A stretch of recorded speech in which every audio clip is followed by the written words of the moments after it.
tahun ini kita kembali mendapat keragaman. Bangsa kita telah dewasa di dalam merawat kebinekaan. Justru dalam perbedaan itulah kualitas toleransi kita sedang diuji dan ditingkatkan. Mari kita jaga harmoni dengan saling menghormati.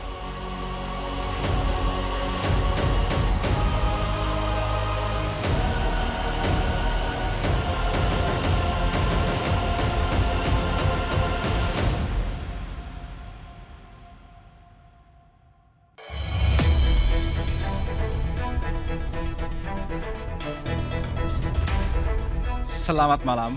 Di momen yang baik ini, Satu Meja The Forum akan mengawali dengan mengucapkan Selamat Idul Fitri, mohon maaf lahir batin bagi umat Islam dimanapun berada. Selamat Hari Imlek bagi umat Konghucu yang sudah merayakan pertengahan Februari lalu. Selamat Hari Raya Nyepi Tahun Baru Saka 1948 bagi umat Hindu. Dan selamat menyambut Hari Paskah bagi umat Kristiani. Sebuah pemandangan indah dalam konteks perayaan dan kerukunan umat beragama di tanah air, secara bersamaan dan saran makna. Bersukacita di Hari Raya Indonesia. Inilah Satu Meja The Forum, malam ini bersama saya Yogi Nugraha. Dan untuk membahas momen spesial ini sudah hadir di studio Kompas TV, Profesor Kiai Haji Nasaruddin Umar, Menteri Agama Republik Indonesia. Assalamualaikum Prof.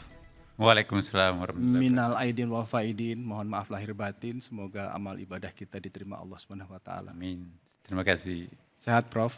Alhamdulillah. Ya. Kita berhasil melewati bulan Ramadan yang penuh makna dan benar-benar penuh makna kali ini karena betul-betul kita merayakan beberapa hari raya keagamaan ya kan, seperti yang Mas Yogi tadi sampaikan, itu luar biasa. Bahkan sebelum Ramadan itu juga masih ada hawa-hawa Natalnya kan. Ini secara sejarah ini momen langka sekaligus syarat makna. Kalau boleh memaknai, Prof. Nasar melihat ini adalah modal yang kuat bagi bangsa Indonesia. Terus bagaimana memaknai momentum yang luar biasa indah ini, Prof? Saya kira ini modal spiritual ya, modal spiritual yang perlu kita syukuri ya. Momen seperti ini datang sangat lama. Tahun berapa terakhir Mas? 1863. 1863 ya. Dan sekarang baru terulang. Itu dahsyat. Jadi event seperti ini sangat langka. Karena itu saya kira sudah saatnya kita bangsa Indonesia ini memanfaatkan event-event yang seperti ini untuk menciptakan suatu kekuatan bangsa yang sangat dibutuhkan untuk saat-saat seperti sekarang ini. Apalagi kita lihat kondisi internal yang kita sekarang ini sangat menantang ya. Terlalu banyak cita-cita kita yang kita inggapi dalam waktu bersamaan. Sementara juga situasi eksternal regional kita itu penuh dengan tantangan ya. Dan di situ Indonesia alhamdulillah bisa tampil mengesankan ya.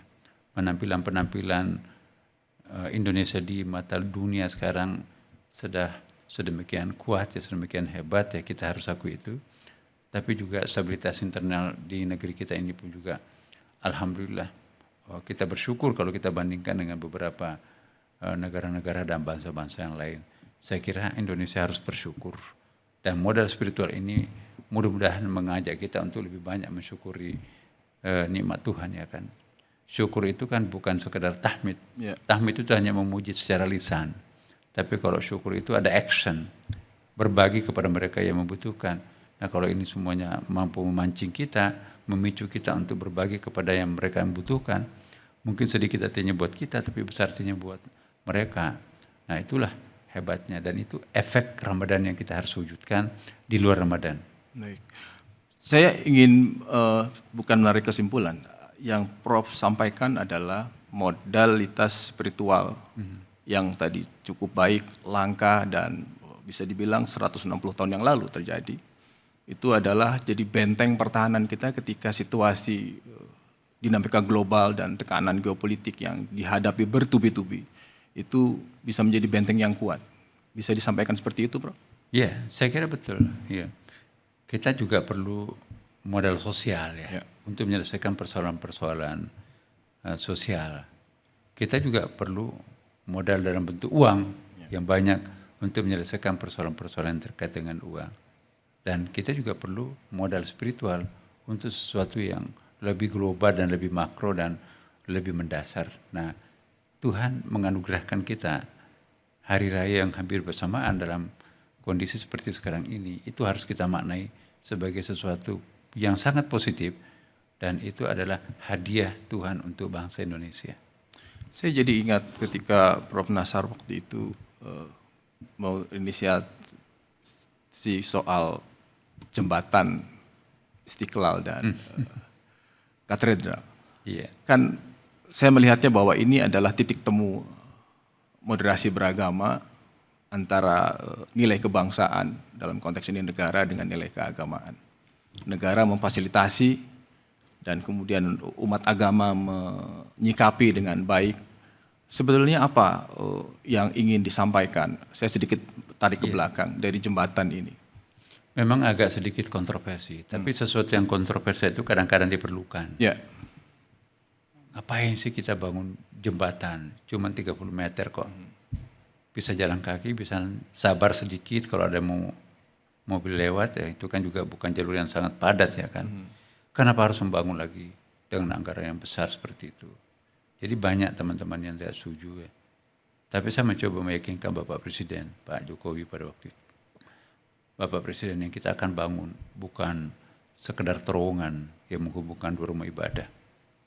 Ya, bahkan ada juga teman-teman sempat bagaimana kalau jembatan aja kan lebih murah ya, Fungsional, ya. daripada menggali ke bawah.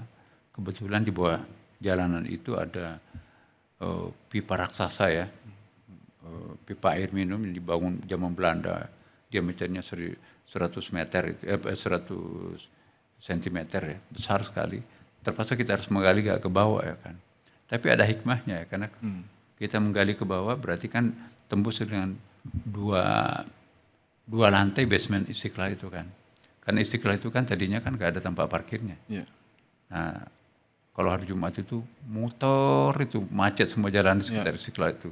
Nah, udahlah sekalian kita bangun basement, dari ujung ke ujung itu bisa sampai 1.000 mobil. Nah, tadinya kan di sebelah baratnya Istiqlal, tapi di situ kan ada tantangan. Saya pikir mungkin lebih baik kalau di sebelah timur, karena kalau ada tempat parkir di sebelah timur, itu juga bisa dipakai teman-teman kita di katedral ya kan. Ya. Katedral kan nggak ada tempat parkirnya kan, di 130 tahun yang lampau dibangun, mungkin parkirnya dulu itu masih kuda ya, nggak ada mobil ya. Jadi ini sebetulnya makna dari kerukunan dan kerjasama. Nah, itu terus terowongan itu saya sampaikan ke Bapak Presiden, mohon maaf, yang kita akan bangun ini bukan sekedar terowongan, tetapi ikon jembatan yang menyambungkan antara dua rumah ibadah ini. Itu simbolik banget itu ya. Oke, kalau begitu saya setuju. Pak Presiden langsung telepon, oke saya setuju gagasannya Pak Imam Besar pada waktu itu. Oh, langsung dibangun ya kan. Dan setelah selesai benar menjadi ikonik betul. Jadi tamu-tamu kenegaraan yang datang setelah dari istana pada umumnya mau menengok Istiqlal sekaligus menengok terowongan silaturahim itu. Ya. Kalau menurut pandangan Prof. Nasar, sebetulnya nilai baik pemandangan yang ditunjukkan paling tidak antar umat beragama yang ada di Indonesia ini, saling toleransi, saling menghargai, itu organik atau karena memang Indonesia itu mempertemukan antara atau memoderasi antara nilai kebangsaan yang diatur oleh tata negara dengan nilai agama, atau memang itu cerminan dari perilaku masyarakat Indonesia? Ya, saya kira dua-duanya. Saya kira semuanya. Indonesia itu basicnya adalah punya basic culture yang sama.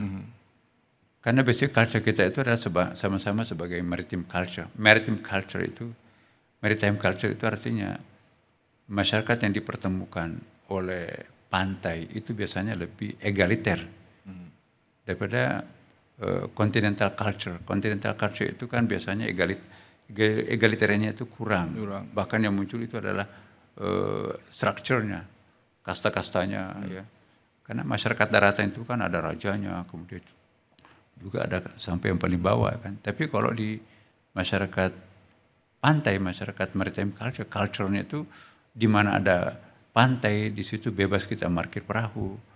Ya, itu sudah terbiasa berbeda pendapat, sudah berbeda pulau, berbeda suku, etnik dan sebagainya.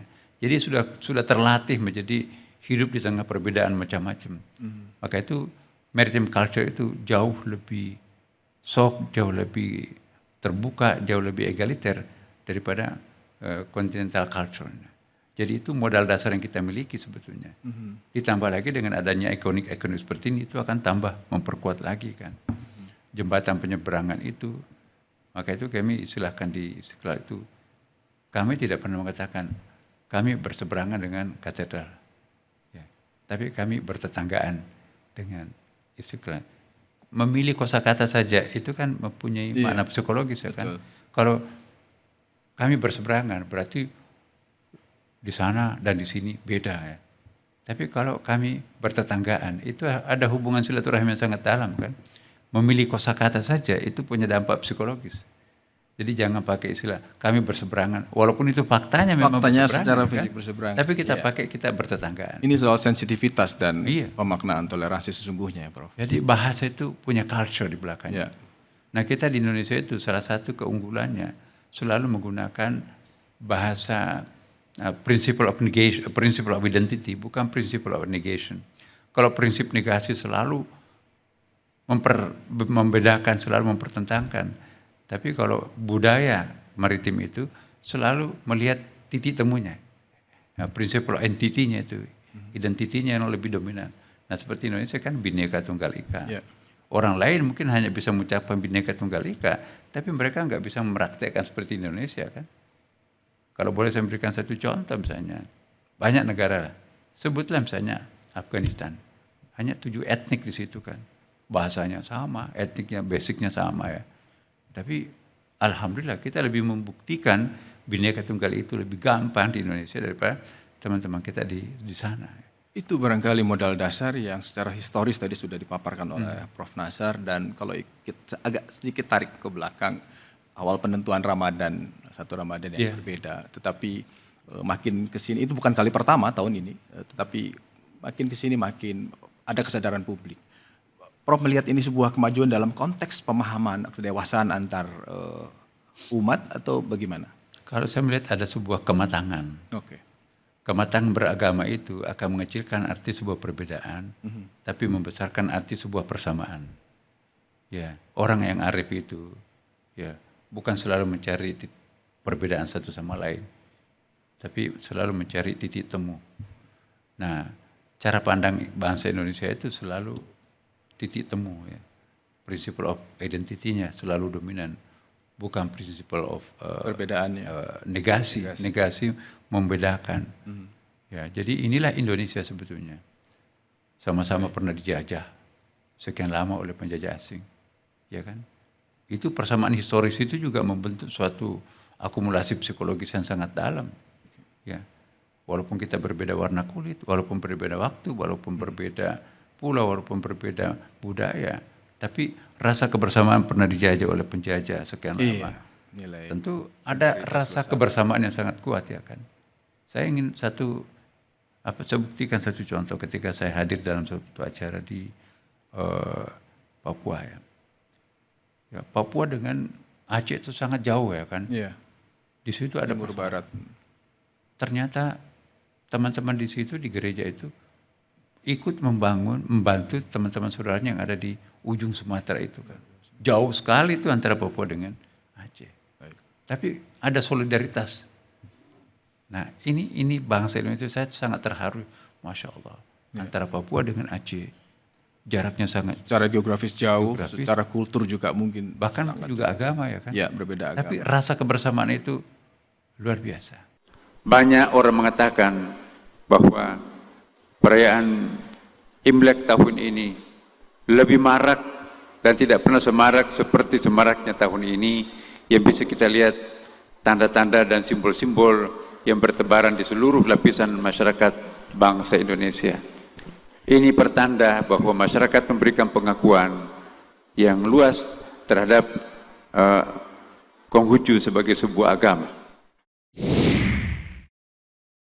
Masih di Satu Meja The Forum, Prof, pidato Prof Nazar di perayaan Imlek memberikan pesan yang kuat bahwa dalam konteks keberagaman yang paling penting adalah bagaimana bisa saling menerima, penerimaan, termasuk juga agama Konghucu yang Prof sampaikan bisa diterima oleh masyarakat dilihat dari semaraknya dilihat dari partisipasi masyarakat yang tidak merayakan Imlek tapi hadir di sekitar Istiqlal, hadir di sekitar lapangan Banteng. Prof ingin melihat hal yang perlu dicermati oleh bangsa Indonesia untuk ke depan dalam konteks keberagaman, dalam konteks kerukunan beragama. Iya, kesemarakan pada setiap agama itu memang sangat diperlukan ya. Ada dua dimensi pada setiap agama itu perlu ditampilkan. Aspek kesemarakan, ya, scope-nya, dan aspek penghayatan kedalaman atau force-nya. Jadi force and scope ini perlu berbanding lurus ya kan. Kalau agama itu hanya menekankan aspek force ya, pendalamannya itu nanti tidak akan bisa menjangkau masyarakat. Hanya lapisan masyarakat tertentu. Jadi kesemarakan itu perlu pada setiap agama. Tapi jangan hanya kesemarakan tanpa force, itu kan juga yang nggak ada ke akarnya. Bukan hanya meriah tapi juga harus ada nilai. Ada penghayatan tapi juga ada kesemarakan.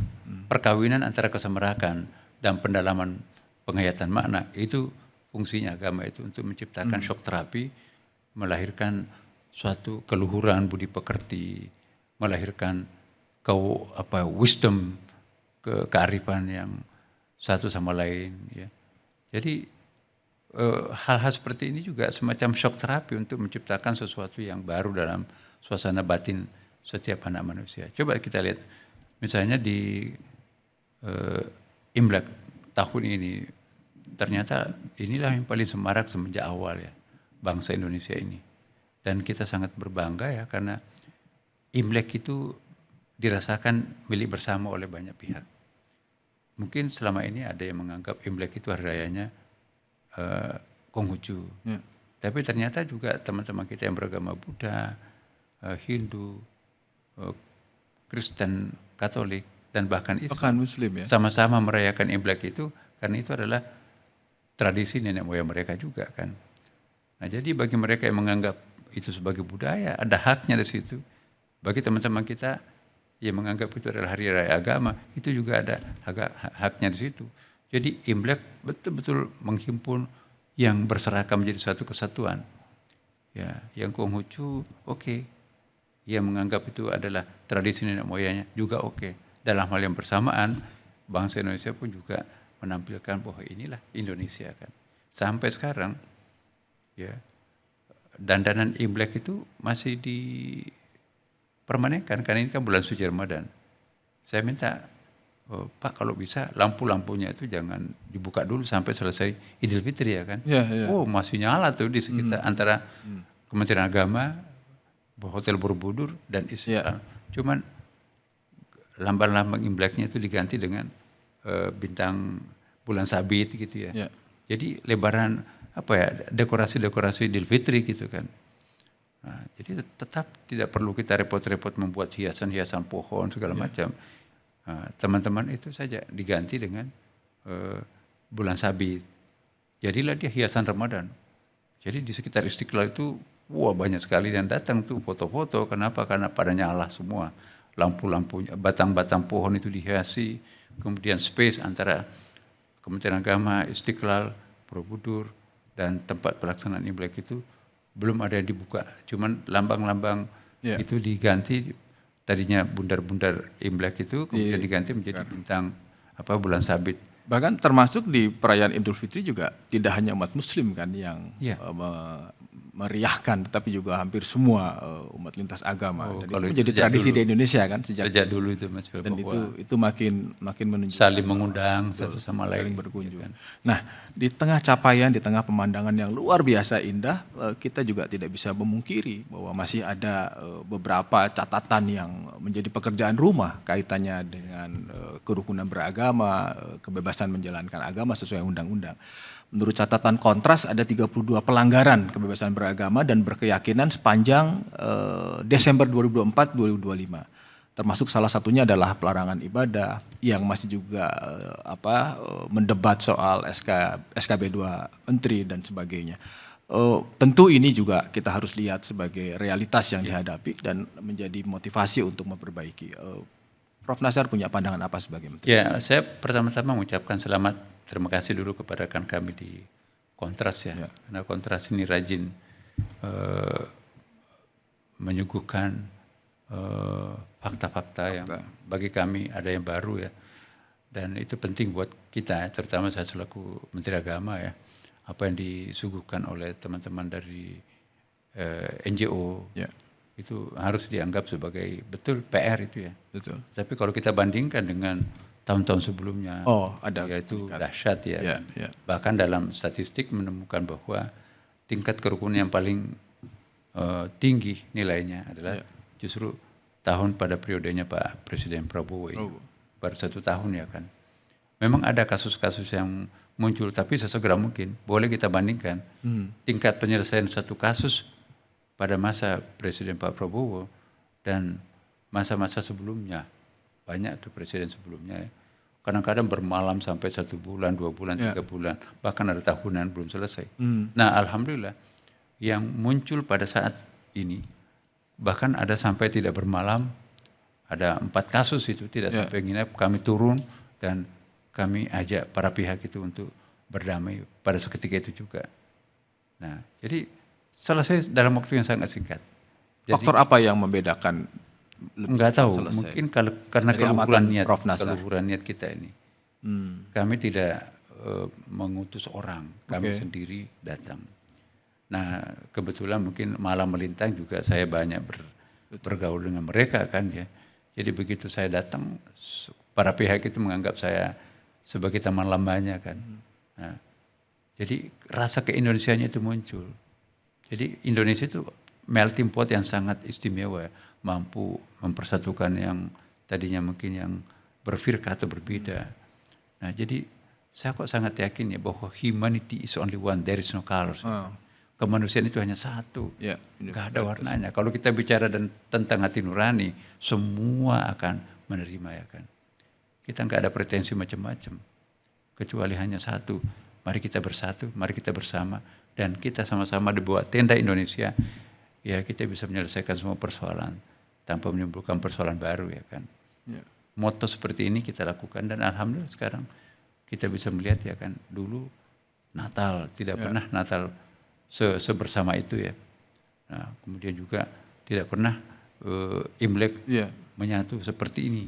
Berbarengan dengan awal Ramadan. Iya, awal Ramadan. Dan satu sisi harus nyepi, tidak boleh ada handphone, tidak boleh ada TV, tidak boleh ada motor, tidak boleh ada kendaraan apapun, tidak boleh ada sound system. Namanya saja Jambi ya kan.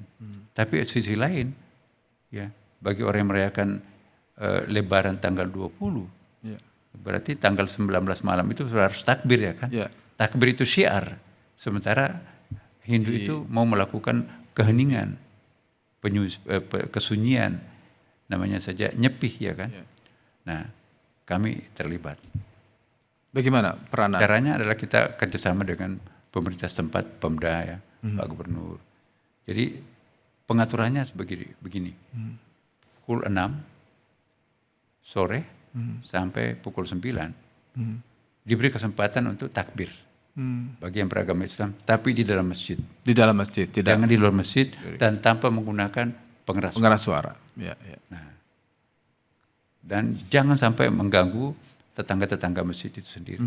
Nah, teman-teman kayak di Bali itu kan sudah berpengalaman untuk bertetanggaan dengan orang yang sering melakukan kegiatan nyepi. Jadi tanpa harus digurui mereka sudah paham kok. Nah, itu sangat mudah kok. Jadi teman-teman kita di Bali itu yang beragama Hindu itu sudah sangat paham juga bahwa Islam itu sangat toleransi. Dan ini ada peran negara melalui Kementerian Agama kan? Iya, insya Allah. Karena bila kami di situ ada, kami di Kementerian Agama, kemudian kan ada Pak sampai kepada KUA. KUA ini kami juga ikut mempush supaya nanti tolong kendalikan umat kita pada malam nyepi itu. Jangan sampai ada bentuk-bentuk yang bisa menyinggung perasaan atau bisa menodai hari nyepinya saudaranya sendiri. Dan kami pegang komitmennya, insya Allah Bapak, kita akan lakukan itu. Oke, Prof, kita akan kembali jeda, kita akan kembali mengelaborasi nilai makna dari Idul Fitri yang bisa bermanfaat bagi bangsa Indonesia. Bagaimana momen Idul Fitri kita memaknai dengan baik atau tidak, dan bagaimana pelaksanaannya, serta apa yang kira-kira bisa diambil pelajarannya oleh masyarakat Indonesia.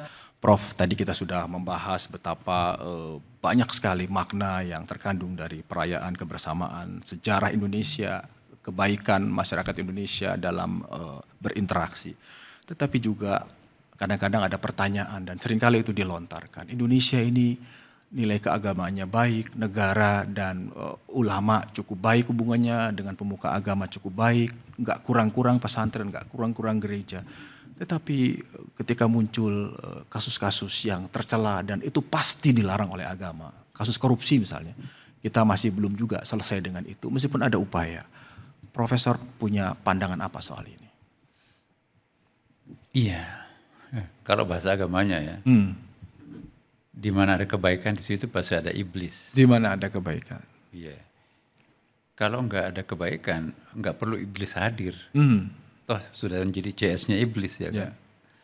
Nah jadi kita harus waspada. Justru di tengah kebaikan itu selalu ada pihak-pihak atau kelompok-kelompok atau hal-hal yang bisa mengkontraskan dengan gagasan-gagasan yang baik itu ya kan. Nah disinilah kita ditantang untuk menjadi manusia yang matang. Ya kan? Kematangan seseorang itu bisa diukur ketika ia mampu mengendalikan diri atau bisa melakukan understanding yang sangat dalam terhadap orang lain ya dengan baik sangka ya. Nah bukan sebaliknya. Jadi inilah yang kita perlukan. Misalnya kasus korupsi ya. Kita semuanya concern. Saya juga bahkan kami mendapatkan penghargaan dari KPK pada hari ulang tahun korupsi yang lalu di Bali ya. Karena kami merumuskan pandangan korupsi terhadap 6 agama. Pandangan korupsi dalam Islam, dalam Katolik, dalam Kristen, Hindu, Buddha, dan Konghucu, satu paket. Dan kami sendiri, saya sendiri juga menulis buku teologi korupsi yang diapresiasi oleh Ketua KPK. Dan kami juga sendiri mencoba untuk menerapkan semua itu di lingkungan Kementerian Agama, ya, di bawah kepemimpinan saya sekarang ini. Ya. Alhamdulillah kita juga mendapatkan banyak atau beberapa penghargaan lah. Selamat, Prof. Nah kita baru-baru ini kita juga melakukan mungkin kementerian yang paling banyak mengundang atau bekerja sama dengan KPK adalah Kementerian Agama. Saya sadar itu karena instansi yang paling besar di Republik ini adalah Kementerian Agama kan, vertikal kan, mulai dari Menteri Agama sampai ke KUA di tingkat kecamatan. Karyawan kami 350.000 lebih ya kan. Nah, saya tadi pagi juga itu minggu kemarin juga mengundang kejaksaan, mengundang wakil kepala KPK ya untuk berikan masukan. Jadi setiap ada kegiatan-kegiatan yang sifatnya inspektorat ya, itu kita selalu mengundang para pihak itu untuk memberikan masukan demi untuk membersihkan Kementerian Agama ini ya. Karena bagi kami, saya ingat terus apa yang disampaikan oleh Profesor Hamka, Buya Hamka dulu. Hati-hati Kementerian Agama. Kementerian Agama itu background-nya itu seperti kain putih ya. Noda hitam itu pasti akan sangat norak. Tapi kalau instansi lain mungkin background-nya biru, coklat, hijau. Jadi tintanya, nodanya enggak terlalu norak. Nah saya ingatkan kepada teman-teman semua Kementerian Agama ya, ingat pesannya Buya Hamka memesankan hati-hati. Masyarakat itu ekspektasinya tuh pinginnya aparat Kementerian Agama itu kayak malaikat itu. Persoalannya kan kita bukan malaikat, maka itu perlu ada nasihat dari berbagai pihak untuk menciptakan proses penyadaran. Bagaimana supaya kita jangan sampai menjadi pelaku korupsi di Kementerian Agama ya, karena siapa lagi yang akan jadi contoh kalau Kementerian Agama tidak mampu menjadi contoh. Biarkanlah yang lalu masa lalu, tapi akan datang kita harus membersihkan lembaran putih, menciptakan suatu keadaan yang sangat indah. Itu ekspektasi kita, harapan kita. Mudah-mudahan Tuhan mengabulkan ya kan. Ya, dan artinya mungkin ada formulasi khusus bagaimana, kan gini, Indonesia ini kan beruntung karena titik temu antara nilai kebangsaan dan teologis itu tadi ada di ideologi Pancasila pertama soal ketuhanan yang Maha Esa. Artinya segala sesuatu yang bertentangan dengan nilai-nilai ketuhanan itu kan seharusnya bisa diturunkan gitu. Ada nggak upaya khusus yang misalnya secara khusus misalnya terkait korupsi, mungkin banyak isu lain, tapi saya memberikan contoh yang korupsi gitu, yang berangkat dari pertemuan antara teokrasi atau teologi itu. Nah itulah indahnya Indonesia karena memiliki Pancasila. Pancasila itu adalah melting pot yang mampu meramu semua organ yang ada di Indonesia, termasuk nilai-nilai yang ada di dalamnya kan.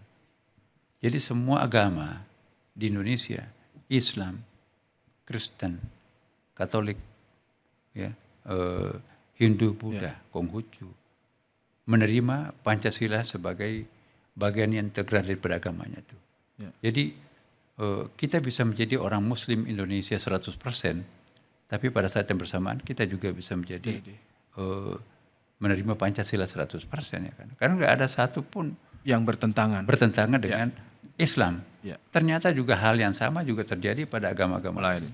Memberikan pengakuan bahwa Pancasila dengan 5 silanya itu adalah patokan dasar juga pada agama yang bersangkutan.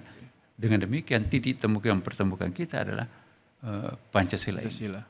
Nah, jadi dengan adanya kekuatan Pancasila, sampai kalau kami ke luar negeri ya di Timur Tengah, banyak sekali menanyakan apa itu Pancasila. Jadi saya coba menjelaskan. Kita bukan negara Islam di Indonesia, ya dalam arti konstitusinya ada memberikan merek negara Islam, tapi nilai-nilai Islam tidak ada yang tercekal untuk bisa diterapkan di Indonesia. Semuanya bisa diterapkan. Ya, jadi agama lain juga tidak ada ajaran agama lain yang tidak bisa diterapkan di Indonesia. Semuanya bisa diterapkan.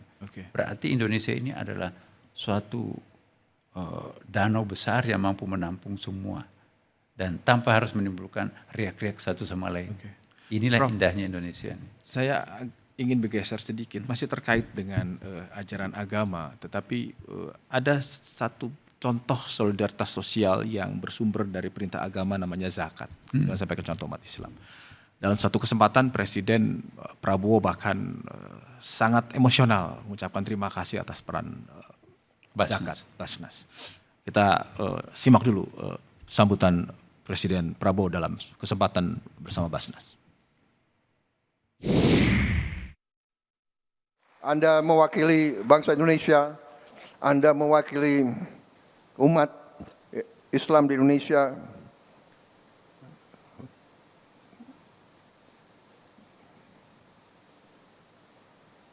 Bantuan Anda sangat dirasakan.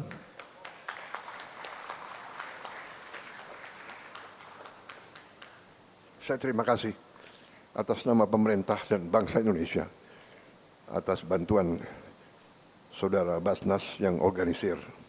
Luar biasa, terima kasih.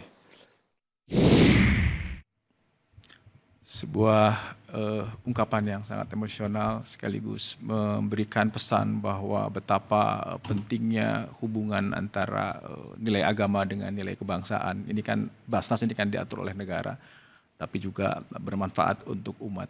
Kalau lihat potensinya tahun 2025 kan bisa 50 triliun rupiah potensi dari pengumpulan zakat itu. Sebenarnya apa sih yang harus bisa lebih didorong bahwa pemanfaatan ini lebih tersosialisasi, publik bisa lebih tahu, tidak hanya urusan satu umat saja, tetapi mungkin kebermanfaatannya bisa dilakukan untuk lintas agama misalnya. Iya, saya suka menggunakan istilah pundi-pundi umat. Ya. Kalau dalam Islam itu ya mencontoh Rasulullah pada masanya ya, direktur eksekutifnya pada waktu itu adalah Abi Hurairah ya. Dia mengetuai Baitul Mal. Baitul Mal itu ada beberapa laci-lacinya di situ. Ada zakat, ada infak, ada sedekah, ada jariyah, ada hibah, ada wasiat, ada luqatah, ada fai', ada ganimah, ada hibah, ada wasiat, ada mudarabah, ada musyarakah, ada wadi'ah, ada hiwalah. Belum lagi ada yang disebut dengan pajak waktu itu juga ada jizyah namanya. Dan 27 pundi-pundi umat yang dikoleksi oleh Abi Hurairah pada waktu itu. Ya, itu ada misalnya satu contoh ya. Ini hadis ada dasarnya ya. Rasulullah kasihan tuh ada rumah ibadah, sebutlah gereja pada waktu itu ya. Terbengkalai kok nggak pernah diselesaikan. Kasihan tuh umatnya mau beribadah tapi nggak ada rumah ibadah. Kenapa nggak diselesaikan? Nggak ada dananya ya Rasulullah. Bantu tuh, ambilkan, bantu penyelesaian rumah ibadah itu. Jangan ambilkan dari zakat dan wakaf, tapi ambilkan dari pundi-pundi hibah. Jadi ada hibah. Hibah itu bisa untuk siapa dan apa saja, termasuk kepada non-muslim. Tapi kalau zakat itu sangat Penerimanya terbatas. Ada asnafnya ya kan. Tidak boleh Asnaf, selain ya. itu. Asnaf itu kan misalnya fakir miskin, Ya. ya termasuk di situ juga orang yang berutang, kemudian juga mu'alaf dan seterusnya. Saya jadi mungkin ini kesempatan juga untuk menjelaskan. Saya jadi ingat betul ketika sempat ada pro kontra soal pernyataan Prof. Nasar. Saya jadi paham yang dimaksud oleh Prof. Nasar adalah ingin mengoptimalkan instrumen filantropi selain zakat kan. Ada infak, ada wakaf. Tapi itulah tantangannya era sekarang itu Prof. Salah satunya ada tantangan komunikasi dan tantangan teknologi. Prof ingin menyampaikan, tadi sudah disampaikan juga, ingin sekaligus menjelaskan meskipun sudah selesai menurut saya, tetapi tidak ada salahnya menjelaskan konteksnya optimalisasi instrumen filantropi selain zakat. Jadi maksud saya pada waktu itu ya, di forum terbatas itu ya, pengalaman pada masa Nabi ya, itu zakat itu bukan segala-galanya. Bukan satu-satunya. Bukan satu-satunya, tapi ada lembaga-lembaga keuangan ya. Di luar negeri juga misalnya ada wakaf ya, seperti Menteri Wakaf di Kuwait, Menteri Wakaf di Jordan, Menteri Wakaf di Emirat Arab dan Qatar. Di Timur Tengah itu lebih dominan wakaf ya. Karena wakaf itu bisa lebih banyak daripada zakat dan peruntukannya pun juga bisa lebih luas. Kalau zakat itu nggak bisa. Zakat dipakai membangun segala macam. Selain yang ditekskan dalam Al-Quran itu, yang 8 asnaf itu nggak boleh. Nah, jadi kalau mau membangun umat di masa depan itu, ya jangan hanya zakat dikedepankan, kita kan sedikit-sedikit zakat. Ya, zakat itu adalah pemberian terkecil umat Islam, cuma 2,5%. Ya kan? Nah, bandingkan dengan kekayaan kita, bunga tabungan kita atau deposito lah, ya, itu bisa sampai 6% ya kan. Nah, sedangkan zakat itu cuma 2,5%. Nah, jadi kita ingin memberdayakan semua potensi umat ini. Misalnya kurban ya. Orang yang berkurban itu bisa sampai 30 triliun. Orang yang akikah itu kan berapa anak laki-laki kan 2 ekor kambing itu kan. Saya sudah koordinasi dengan Kepala Biro Pusat Statistik, berapa anak laki-laki lahir setiap tahun, berapa anak perempuan lahir. Bisa dihitung jumlahnya. Satu kambing itu sama dengan 3 juta, sama dengan sekian, itu sekitar 30 triliun juga. Nah, belum lagi apa yang kita sebut dengan zakat. Zakat itu kalau kita profesionalkan, ya undang-undangnya, regulasinya diperbaiki, potensi zakat itu jumlah umat Islam yang berKTP Islam menyimpan uangnya di bank, apakah dalam bentuk tabungan atau deposito, seharusnya zakat itu per tahun itu 320 triliun. Nah, kita baru mengumpulkan 41 triliun kemarin. Nah, wakaf seharusnya lebih besar. Coba kita bandingkan negara lainnya. Baru pulang dari Jordan dengan Bapak Presiden. Pengumpulan zakatnya hanya 20 miliar dirham. Tapi wakafnya 600 dirham.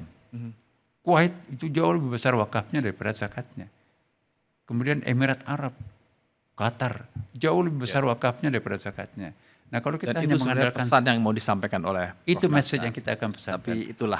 Kalau kita kumpulkan semuanya, Mas, itu kurang lebih, kalkulasi saya kotor ya, itu 1.200 triliun per tahun. Bisa. Jadi untuk biaya umat itu mungkin tidak perlu menggunakan pajak. Biar pajak itu dipakai untuk membangun infrastruktur. Belum lagi Katolik. Katolik itu juga charity-nya besar tuh. Kristen. Kemudian juga Hindu, Buddha, Konghucu. Itu kalau semuanya kita organize. Saya sudah minta kepada dirjen kami, yang dirjen-dirjen tersebut itu, coba kita datakan dulu berapa itu. Nah, ternyata jumlahnya tidak sedikit. Nah, mungkin akan datang, kita akan profesionalkan. Nah, kalau itu kita himpun, itu dahsyat itu. Sangat dahsyat. Dan itu bisa sangat membantu orang-orang miskin. Kalau itu terkumpul dengan bagus, seharusnya nggak ada orang miskin mutlak di Indonesia kan. Dan itu pesan utama yang ingin disampaikan oleh Prof. Nasar. Prof, dalam peringatan Nuzulul Quran di istana, saya melihat ada pemandangan yang luar biasa. Saya melihatnya adalah bagaimana umarok dan ulama itu berinteraksi. Profesor Quraisy Shihab, saat itu juga saya lihat Prof ada di sana, memberikan doa yang saya ingat adalah soal kekuasaan itu bersumber dari Tuhan dan paling berat amanatnya. Tentu ada yang lain. Prof melihat ini seperti apa? Apakah hanya sekedar dari umaro mendoakan ulama mendoakan umaro atau ada makna lain dalam konteks kekinian, Prof? Iya, memang ada dua hal yang paling menarik dalam masyarakat kita kemarin di Nuzul Quran itu. Pertama, kembalinya acara keagamaan di istana. Ya. Dulu kan zamannya Pak Harto selalu memang di istana kan, Nuzul Quran, Betul. Mi'raj, Maulid, ya. Nuzul Quran ya. Nah, ini baru kembali lagi di dalam periodenya Pak Prabowo. Dan yang kedua yang menarik adalah kita sangat tepat menurut penilaian masyarakat ya, memilih Pak Quraish Shihab sebagai penceramah Nuzul Quran. Sangat singkat tapi sangat padat, dan yang paling penting juga doanya yang tadi tanyakan kan. Jadi Pak Quraish itu mengawali pernyataannya bahwa kekuasaan yang kita miliki itu kekuasaan dari Allah. Bahkan dikatakan kekuasaan seorang penjahat pun juga itu dari Allah juga, dari Tuhan juga. Kekuasaan orang baik untuk melakukan sesuatu itu pun juga dari Tuhan, semuanya dari Tuhan. Nah, ujungnya didoakan. Ya, kalau seandainya doa ini kami akan peruntukkan kepada Bapak Presiden, semoga kekuasaan yang dari Tuhan ini itu dibantu untuk menyukseskan seluruh program-program yang dikembangkan Pak Prabowo dalam periodenya ini. Ya, jadi ada sebuah ketulusan dari seorang ulama mendoakan kepala negaranya. Jadi saya juga waktu sambutan itu kan ada seorang ulama besar ditanya kok kenapa Syekh Mutawalli Sya'rawi itu dia kutip ya kan? Dikutip ya. Kenapa mendoakan Presiden Mesirnya kan waktu itu? Nah, jadi kalau saya mendoakan diri saya sendiri belum tentu berdampak positif kepada bangsa.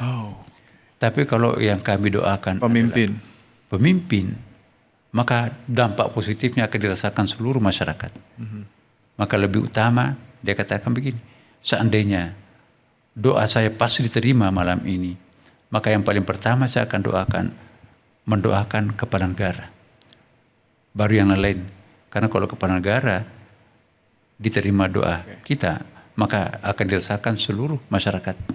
Tapi kalau doa saya prioritaskan, belum tentu dirasakan oleh masyarakat yang lain.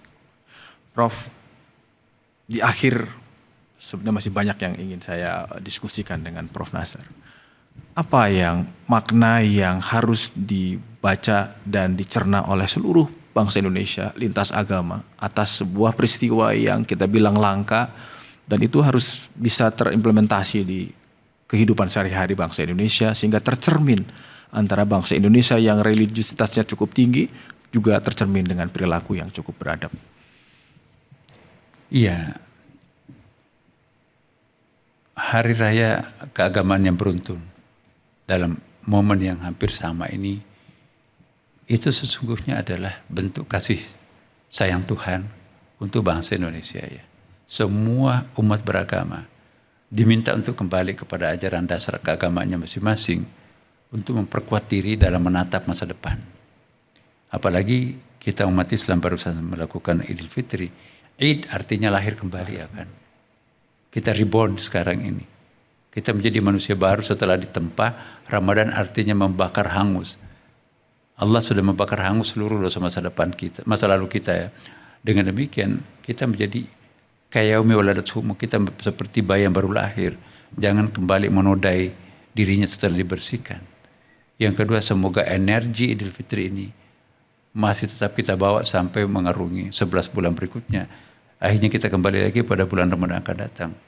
Jadi Ramadan jangan dihabiskan selesai pada bulan Ramadan. Tapi energi Ramadan itu tetap harus dipertahankan dalam pikiran, dalam hati, dalam perilaku. Sehingga dengan demikian kita akan tetap menjadi manusia luhur. Dan terima kasih juga kepada rekan-rekan kita yang beragama non-muslim. Luar biasa partisipasinya kepada umat Islam yang berpuasa. Dengan melakukan pengorbanan juga. Tidak makan di tempat yang umum. Di kantor-kantor kita lihat tidak ada yang merokok di tempat yang publik. Itu saya kira susah kita melihat tandingannya di negara-negara lain. Terima kasih sekali lagi kepada rekan-rekan non-muslim atas kerjasamanya dengan orang yang berpuasa. Dan tentu kepada yang berpuasa, mari kita mempertahankan solidaritas keagamaan kita, kebangsaan kita, sesama warga. Dan kalau ada persoalan di antara kita, mari kita selesaikan dengan cara-cara arif bijaksana. Baik. Terima kasih. Terima kasih Profesor Dr. Kiai Haji Nasruddin Umar, Menteri Agama Republik Indonesia. Kompleksitas persoalan dalam negeri disertai tekanan dinamika global sepatutnya menjadi momentum untuk memperkuat persatuan nasional. Simpul moderasi beragama yang menyatukan nilai keagamaan dan kebangsaan harus tercermin pada tingkah laku bangsa yang beradab dan jauh dari tercela.